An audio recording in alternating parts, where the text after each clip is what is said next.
Bismillahirrahmanirrahim. Assalamualaikum warahmatullahi wabarakatuh. Nabi Muhammad SAW telah diutus oleh Allah Subhanahu wa Ta'ala untuk menjadi pembawa kabar gembira dan juga peringatan bagi seluruh umat manusia. Maka tak heran jika wahyu yang datang kepadanya merupakan sesuatu yang diperuntukkan juga bagi umatnya. Tak hanya firman Allah saja yang datang kepada Rasulullah SAW, namun malaikat Jibril pun telah memberikan 5 buah pesan yang syarat akan makna kehidupan di dunia ini. Dengan kelima pesan tersebut, manusia akan sadar bagaimana menyikapi apa yang datang kepadanya sebelum nanti berakhir di akhirat. Dengan demikian, apapun yang disampaikan oleh malaikat Jibril alaihissalam juga berlaku untuk semua hamba Allah Subhanahu wa Ta'ala. Jika Nabi Muhammad SAW saja dinasihati dan diingatkan, maka bagaimana dengan manusia selain beliau? Tentunya mereka lebih butuhkan nasihat dan peringatan. Mereka juga tidak bisa lepas dari keduanya. Pesan yang disampaikan oleh malaikat Jibril tersebut terdapat dalam riwayat Sahl bin Sa'ad yang mengatakan bahwa Rasulullah SAW bersabda, Jibril mendatangiku lalu berkata, "Wahai Muhammad, hiduplah sesukamu, tapi ingatlah sesungguhnya kamu akan mati. Cintailah siapa yang kamu suka, tapi ingat sesungguhnya engkau akan berpisah dengannya. Berbuatlah sesukamu, tapi ingat sesungguhnya engkau akan diberi balasan." Lantas Jibril berkata kembali, "Wahai Muhammad, kemuliaan seorang mukmin adalah berdirinya dia pada malam hari untuk sholat malam, dan keperkasaannya adalah ketidakbutuhannya terhadap manusia." Berikut 5 pesan penting malaikat Jibril alaihissalam untuk Nabi Muhammad SAW. Pesan yang pertama, Rasulullah SAW diperbolehkan untuk berbuat sesuka hati. Namun, malaikat Jibril pun mengingatkan bahwa sesungguhnya ia akan mati nantinya dan harus mempertanggungjawabkan perbuatannya. Allah Subhanahu wa Ta'ala telah berfirman, "Setiap yang berjiwa akan merasakan mati. Kami akan menguji kamu dengan keburukan dan kebaikan sebagai cobaan yang sebenar-benarnya, dan hanya kepada Kamilah kamu dikembalikan." Dengan mengingat kematian, diharapkan setiap mukmin menghilangkan ketergantungan dan ketamakan hati terhadap dunia dan kesenang-senangannya.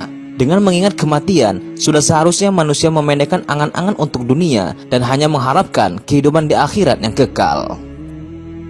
Pesan yang kedua adalah Rasulullah SAW boleh mencintai apa saja yang ia kendaki, namun ia harus sadar bahwa suatu saat kecintaannya terhadap hal tersebut akan terputus. Allah Subhanahu wa Ta'ala telah berfirman, "Ketahuilah, sesungguhnya kehidupan dunia itu hanya permainan dan sesuatu yang melalaikan, perhiasan dan bermegah-megahan antara kamu, serta berbangga-bangga tentang banyaknya harta dan anak, seperti hujan yang tanam-tanamannya mengagumkan para petani. Kemudian tanaman itu menjadi kering dan kamu lihat warnanya kuning, kemudian menjadi hancur. Dan di akhirat nanti ada azab yang keras dan dari Allah serta keridhaannya, dan kemudian dunia ini tidak lain hanyalah kesenangan yang menipu." Maka sibukkanlah hati dengan kecintaan terhadap zat yang tidak akan berpisah dan tidak akan pernah terpisah, yaitu dengan mengingat Allah Subhanahu wa Ta'ala dan melakukan amal soleh yang dicintai olehnya. Karena hal itu akan menemani di alam kubur dan tidak akan berpisah selamanya. Pesan yang ketiga, Rasulullah diperbolehkan berbuat sekehendaknya, namun akan ada balasan dan pertanggungjawaban atas perbuatannya tersebut di akhirat kelak. Allah Subhanahu wa Ta'ala berfirman, "Berbuatlah apa yang kamu kehendaki, sesungguhnya Dia Maha melihat apa yang kamu kerjakan." Allah juga berfirman, "Barang siapa yang mengerjakan kebaikan seberat zarah pun, niscaya Dia akan melihat balasannya, dan barang siapa yang mengerjakan kejahatan seberat zarah pun, niscaya Dia akan melihat balasannya pula." Setiap balasan sesuai dengan amal yang sudah dikerjakan. Jika amal yang dikerjakan tersebut baik, maka balasannya akan menyenangkan, dan jika buruk, maka perjumpaan dengan balasan tersebut akan sangat menyedihkan. Pesan yang keempat, kemuliaan seorang mukmin adalah berdirinya ia pada malam hari untuk sholat malam. Allah Subhanahu wa Ta'ala telah berfirman, "Sesungguhnya orang-orang yang bertakwa berada di dalam taman-taman surga dan di mata-mata air sambil mengambil apa yang diberikan kepada mereka oleh Rabb mereka. Sesungguhnya mereka sebelum itu di dunia adalah orang-orang yang berbuat baik.